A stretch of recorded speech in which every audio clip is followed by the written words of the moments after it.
ongoing onslaught of establishment power, censorship, surveillance, protest laws, militarized police. These are the things we're interested in. These are the things you're interested in. Click on the link in the description.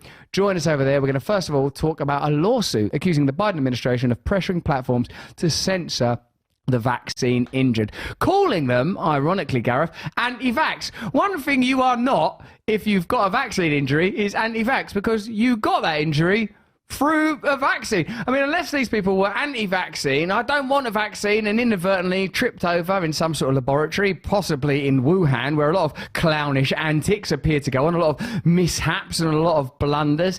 Frank Spencer, like environment, I'd call it. Look it up. So what's happening there? Platforms are being pressured to censor vaccine injury reports. This is what this lawsuit is about. It's challenging the government, basically, who, as we know, through the revelations of the Twitter files, push social media platforms to censor content by people who have claimed that they've been injured by COVID-19 vaccines. So, as you said, the lawsuit notes that the plaintiffs are not anti-vaxxers, but this is people who had relations who were affected by the vaccine. So Brianne Dressen was reportedly injured by AstraZeneca vaccine while voluntarily participating in the trial. Another plaintiff wasn't affected by the Moderna vaccine, but said their 16-year-old son died from cardiac arrest and believes it was induced by the vaccine after 5 days. Now, I guess what they're saying is their conversations on Twitter and on social media were censored and repressed and called misinformation. But often what they were looking for was sharing personal experiences, exchanging advice, medical research and support with others who were medically harmed by taking the vaccine. That doesn't sound to me at this stage like misinformation. Now, we know in this country, now, if you were coming from a position of there have been no vaccine injuries, but we know that this is now a business that is starting of people receiving money for vaccine injuries. So the UK government has paid out £4 million in the COVID-19 vaccine damages, according to official data. 31 people have successfully made claims by being severely disabled by the vaccine or on behalf of someone who died from the vaccine as of December 2022.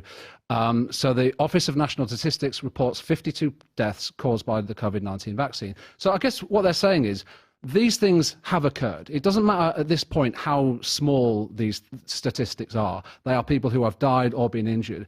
If when people go on to social media to share advice and to share stories, those people are then censored, that doesn't feel right, and that's why there's this lawsuit. Seems like there is an overreach when it comes to censorship. Do you agree? Let me know in the chat and the comments. Seems like there's an attempt, almost globally, to create the category of conspiracy theorist or the category of far-right rhetoric. No doubt there are things that are called conspiracy theories, and there is such a thing as far-right rhetoric. But what appears to be happening, if the various new bills and legislation around the world that seems to be predicated upon shutting down conversation, whether it's in New Zealand or Australia or the United Kingdom or America, it appears to be about being able to exert control over what can be said and what can't be said. And this is just another example of things that should be able to be discussed being shut down. We know that throughout the pandemic, expert voices were silenced because they were at odds with the dominant mainstream narrative of that time.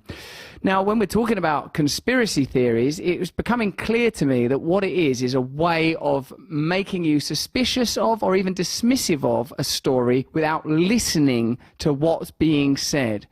Jeffrey Epstein is, in a sense, a great avatar of this issue, because many people believe that Jeffrey Epstein didn't end his own life in custody, but that his life was ended in custody, particularly and specifically because he has information about powerful people that he could use against them. That is regarded as a conspiracy theory. But now the mainstream media are reporting that Jeffrey Epstein had threatened to blackmail Bill Gates. Now, note that when Bill Gates has spoken about his connection to Jeffrey Epstein, he said, oh, I've just met him a couple of times for dinner or whatever. He's not telling the absolute truth, is he? He's going, oh, Jeffrey Epstein, I hate that guy. He tried to blackmail me for no reason at all recently.